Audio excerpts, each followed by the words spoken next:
پھر کیا ہوا کہ اب وہ بچے شور کر رہے ہیں, میں کہتا ہوں کرتے رہو شور, مجھے پرواہ نہیں ہے, میں پنکھا چلا رہا ہوں بہت تیز. جب زیادہ شور ہوتا تھا تو پنکھے کی آواز کیا کر دیتا تھا, بڑھا دیتا. یہ بڑی مزے کی چیز ہے, یوٹیوب پہ سرچ کریں, بڑا مزہ آتا ہے اس سے.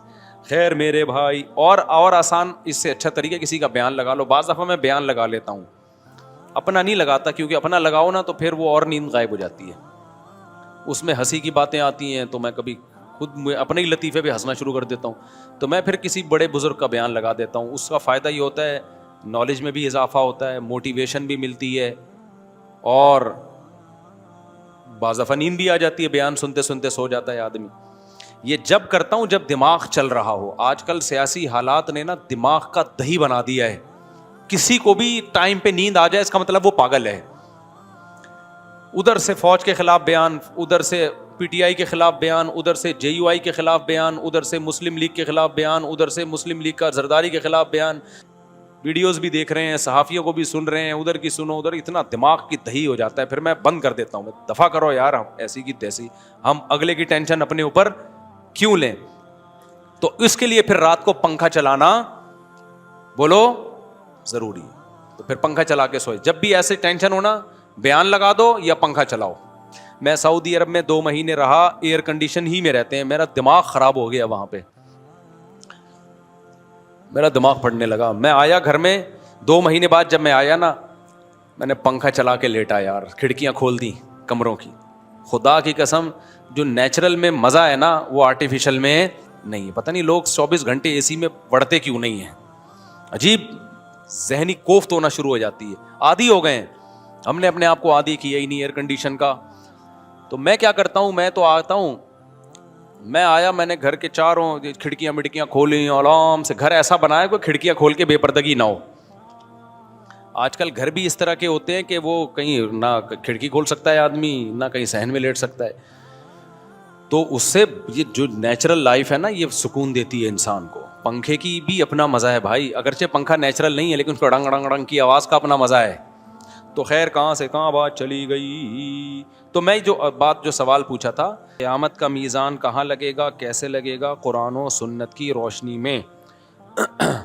دیکھو برزخ کی جو باتیں ہیں نا, یا قیامت کی جو باتیں ہیں, چونکہ وہ یہ دنیا نہیں ہوگی تو اس کی پوری کیفیت ہمیں نہ بتائی ہے نہ ہمیں سمجھ میں آ سکتی ہے. اس لیے اس کی پوری کیفیت کو جاننے کی کوشش کرنا ایک فضول حرکت ہے. اب مثال کے طور پر جہنم کے اوپر جو پل ہوگا وہ بال سے زیادہ باریک ہوگا, تلوار سے زیادہ تیز ہوگا. وہ پل کیا ہے, وہی صراط مستقیم ہے جس پر آپ دنیا میں چلے ہو. اللہ اسی کو ایک صورت اور شکل دے کے پل پہ قائم کر دیں گے, پل بنا دیں گے. تو کیا اس کی مثال دی جا سکتی ہے دنیا میں؟ ظاہر ہے نہیں دی جا سکتی.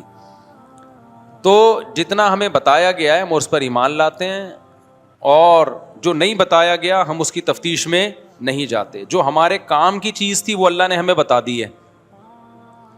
اس کی مثال ایسے ہے جیسے مشرکین نے پوچھا روح کیا چیز ہے. روح جو ہماری باڈی میں روح ہوتی ہے نا, جس کی وجہ سے ہم زندہ ہوتے ہیں, تو اللہ نے فرمایا قل الروح من امر ربی, اللہ کا ایک حکم ہے. اب یہ پورا ایکسپلین تھوڑی کیا اللہ تعالیٰ نے, اور اب سوال پیدا ہوتا ہے اللہ تو نے ہمیں پورا ایکسپلین تو کیا نہیں کہ روح کیا چیز ہوتی ہے, تو نے تو کہہ دیا میرا حکم ہے بس. آگے اللہ نے اس کا جواب دیا ہے. روح کا جواب پورا نہیں دیا, اس کا جواب دیا کہ میں نے پورا جواب کیوں نہیں دیا. ٹھیک ہے نا, اس اشکال کا اللہ نے جواب دیا وما اوتیتم من العلم الا قلیلا. اللہ کہتے ہیں ہم نے تمہیں علم بہت تھوڑا دیا ہے. علم ہے تمہارے پاس لیکن اتنا نہیں ہے جتنا تم سمجھ رہے ہو. تو جتنی تمہاری کیپیسٹی ہے دماغ کی, اس کیپیسٹی کے حساب سے اتنا جواب کافی ہے کہ روح اللہ کا ایک حکم ہے. جب وہ باڈی میں ہوتا ہے تو ہم زندہ ہوتے ہیں, باڈی سے نکلتا ہے تو ہم مر جاتے ہیں. اور عجیب بات ہے میڈیکل سائنس نے اتنی ترقی کر لی, اب تک وہ بھی روح کو یعنی زندگی اور حیات کو ایکسپلین نہیں کر سکی ہے. پتہ ہے آپ کو یہ بات؟ میڈیکل سائنس کا علم جو ہمارے پاس ہے, ڈاکٹروں کے پاس ہے, وہ بھی بہت تھوڑا ہے کہ بہت ساری چیزیں ہماری مینٹل لیول سے اوپر کی ہیں. تو ہمیں آخرت کی جو باتیں بتائی گئی ہیں, ترازو بھی لگے گا, اس ترازو کی کیفیت کیا ہوگی, ایسے کوئی فرشتہ یوں کر کے بٹے لے کے بیٹھا ہوا ہوگا ترازو کے, یا کوئی ڈیجیٹل ترازو ہوگا, کیا ہوگا یہ ہمیں اب بتایا تو گیا ترازو کے ایک پلڑے میں گناہ رکھے جائیں گے, ایک پلڑے میں نیکیاں رکھی جائیں گی. بس ہماری فہم کے مطابق بات کی گئی ہے. دیکھو ترازو تو یہ بھی ہے جو آج کل تھرمامیٹر بھی تو ایک ترازو ہے نا, جو ٹیمپریچر کو ناپتا ہے.